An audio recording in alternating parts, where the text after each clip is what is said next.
emphasis from this is entertainment or business a bad thing? Because Allah is putting it against, the remembrance of Allah and leaving the Prophet ﷺ stranded. Our deen gave us a really amazing balance. Allah gave me obligations in my prayers every day. Allah told me certain things are prohibited for me. Allah told me certain things are prohibited for me to eat. Certain ways of earning money are wrong for me. Certain, pleasures or whatever, there's only a halal way to get to them, and all the haram avenues are closed from me. And in every other matter, Allah Azza wa Jalla just, so long as I'm living a purposeful life, there's nothing else expected from me. There's not much more than that expected from me. So, for example, I jokingly asked some of you guys, or some of you gamers, and some of you, mashallah, raised your hand, inna lillahi wa inna ilayhi raji'un. It's okay to have some lahu.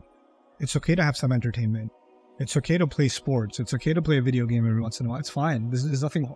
Where does the harm come from? Our religion gave us principles. If you're not violating any of the principles, then you're fine.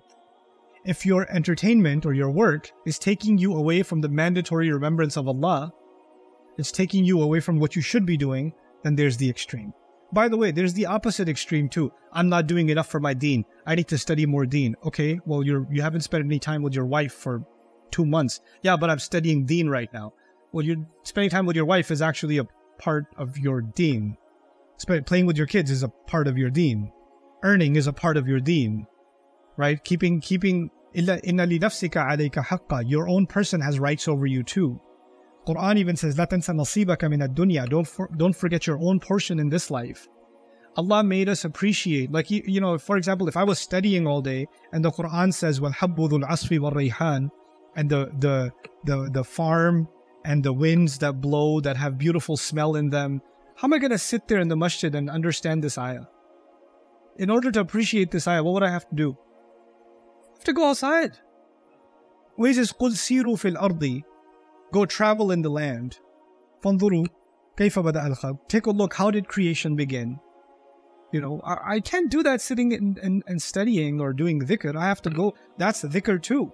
That's why the ayah, the ultimate dhikr of the week is Jumu'ah, and then Allah says, "Fantashiru fil ard." Go spread out. وَابْتَغُوا مِنْ فَضْلِ اللَّهِ وَاذْكُرُوا اللَّهَ كَثِيرًا. So there was this three-dimensional view of the dhikr of Allah. Yes, sometimes lahu, entertainment, is okay in some quantity. But the thing with these things is they easily become addictions. And when they become addictions, you go deeper and deeper and deeper and deeper in them, and you don't know when to stop. Right? And at that point, it's taking you away from the remembrance of Allah. Okay, and that point, it becomes a problem. By the way, some people become workaholics, don't they?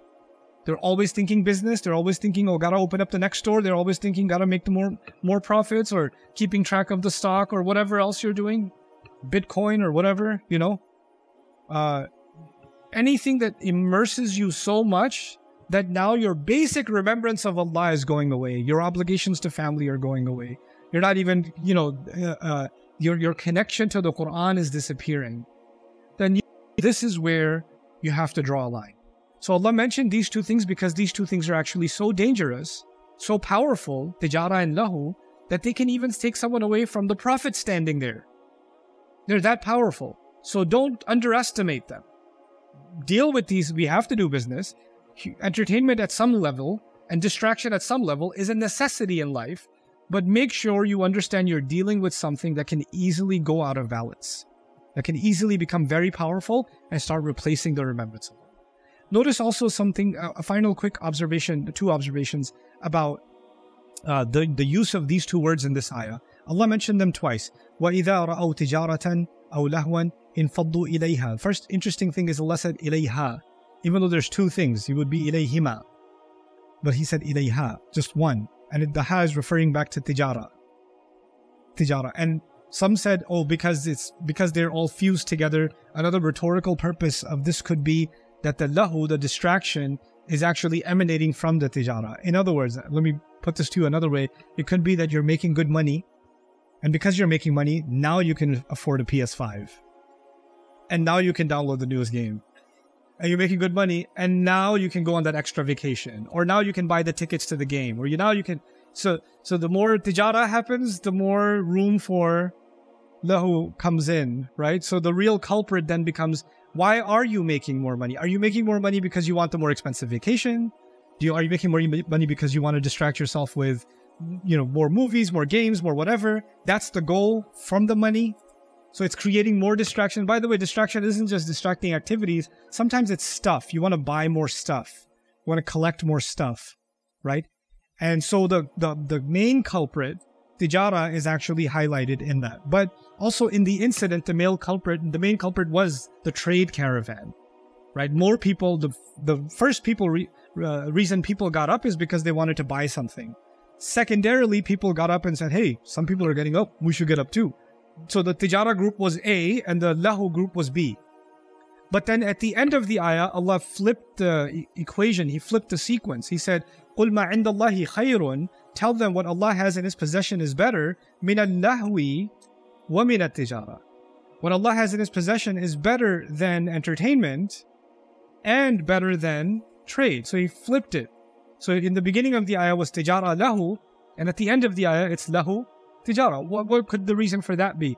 This is what we see in the Quran multiple times, a transition from the specific to the universal, the general to the universal. The specific situation was there was a trade caravan that came, and Allah dealt with that. When they saw that trade opportunity, they left you standing there. And of course, Jum'ah is so serious, nobody's just going to leave Jum'ah because they want to play a video game. They might leave Jum'ah because it's a really important business meeting. So the real thing that might pull you away from the Friday prayer is going to be some business situation. But then Allah mentioned in general, universally, if all of human beings were told they should remember Allah and what Allah is offering them is better, then the common denominator among us is not business. The common thing among us is entertainment, actually. That's first. Why? Because not everybody is doing business. Not everybody is working.